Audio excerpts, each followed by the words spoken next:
Bonjour à tous. Aujourd'hui, nous allons faire un voyage fascinant dans le monde des vecteurs en physique.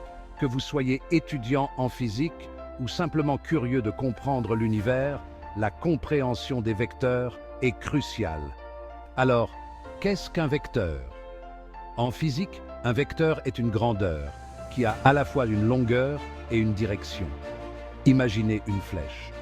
La longueur de la flèche représente la magnitude du vecteur et la direction dans laquelle elle pointe indique, vous l'avez deviné, sa direction. C'est comme dire à quelqu'un de marcher 5 km. Cela ne vous dit pas grand-chose, n'est-ce pas? Mais si vous dites marcher 5 km vers le nord, alors vous parlez d'un vecteur. Les vecteurs sont importants car ils décrivent des grandeurs physiques qui ne peuvent pas être expliquées uniquement par leur valeur numérique. Prenez le mouvement d'une voiture. Vous devez savoir non seulement à quelle vitesse elle roule, c'est sa vitesse, mais aussi dans quelle direction. La combinaison de ces deux éléments nous donne le vecteur vitesse, un exemple classique de vecteur. En quoi les vecteurs sont-ils différents des grandeurs scalaires? Les grandeurs scalaires sont définies uniquement par leur valeur numérique. Pensez à la vitesse, à la masse ou à la température. Si une voiture roule à 90 km/h, c'est sa vitesse. Une simple grandeur scalaire. Les grandeurs scalaires peuvent être additionnées ou soustraites directement. Assez simple, n'est-ce pas? Mais avec les vecteurs, les choses deviennent un peu plus intéressantes. Lorsque vous additionnez des vecteurs, vous devez tenir compte à la fois de la longueur et de la direction. Imaginez relier la queue d'un vecteur à la tête d'un autre.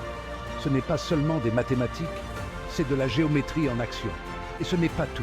Le produit scalaire nous aide à déterminer l'angle entre deux vecteurs, une opération importante en physique. Les vecteurs ne sont pas réservés aux physiciens théoriciens. Ils sont à la base de nombreux domaines de la physique, de la mécanique et de l'électromagnétisme à la mécanique quantique. Leur développement à la fin du 19e siècle par Josiah Willard Gibbs et Oliver Heaviside a révolutionné notre compréhension des lois physiques, en particulier de l'électromagnétisme.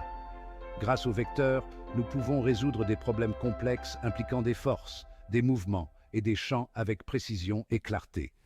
En bref, les vecteurs sont un outil puissant entre les mains de tout physicien.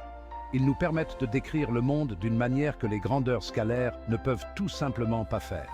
Alors, la prochaine fois que vous essaierez de comprendre un phénomène physique complexe, rappelez-vous, pensez en vecteurs.